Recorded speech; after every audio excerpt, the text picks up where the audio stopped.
Daddy, Evangelist Ebuka Obi I,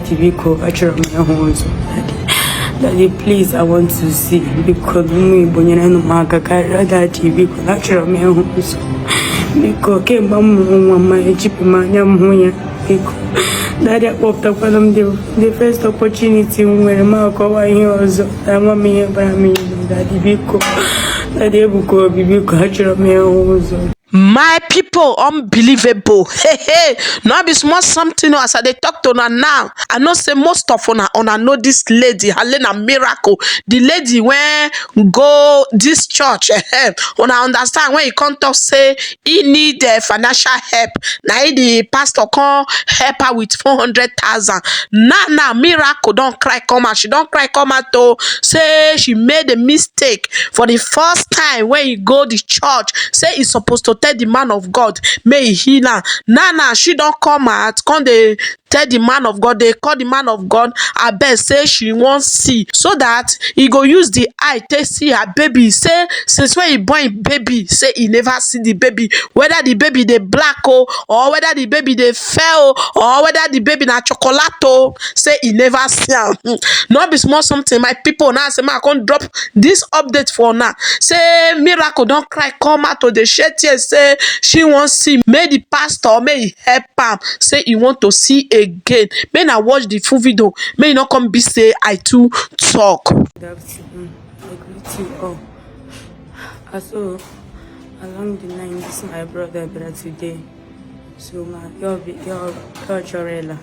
So mas yeah no. Natural me run the because moment video because they were in them name a job. When them is super anyway. Because I don't know because so I'm June Bahar and you can was all I'm June, was all I'm Juba because I'm Harun Harrier, Picoba. Daddy, Evangelist Ebuka Obi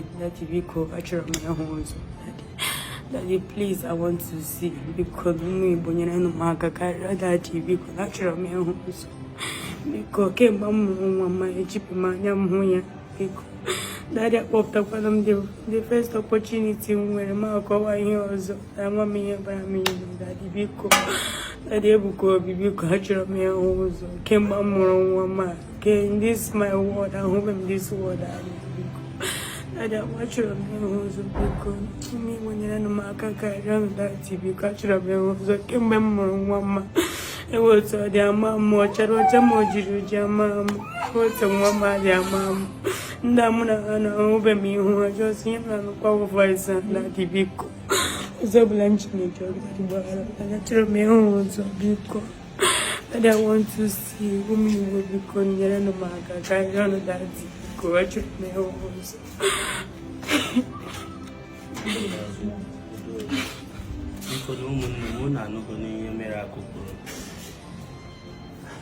Through you people can go do her from village and this platform rent around here, but somebody from Dubai paid this place 3 years.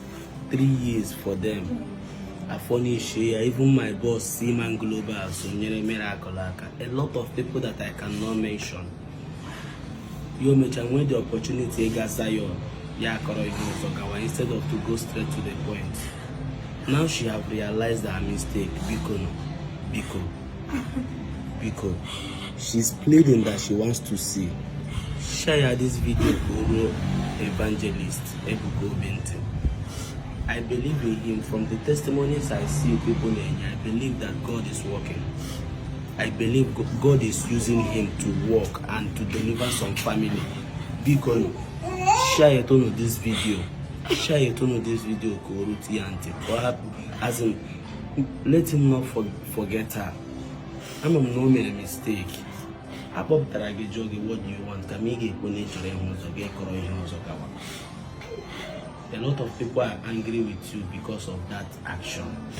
But only a mistake will not mean it. Because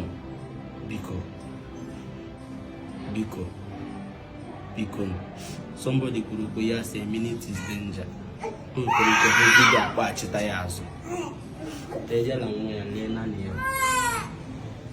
Biko, ndị Igbo, if you are watching this video, Biko, share it. Share it, Biko. God bless you all. And Biko, Bahara no mera, Bahara ne, forgive her. Even me myself was angry with her before, but I have forgiven her. My anger was apopotaragi. It's not easy for anybody may access Evangelist Ebuka, but to go they use other man pop tag. Joagi, what do you want? But because that's why we are doing this video.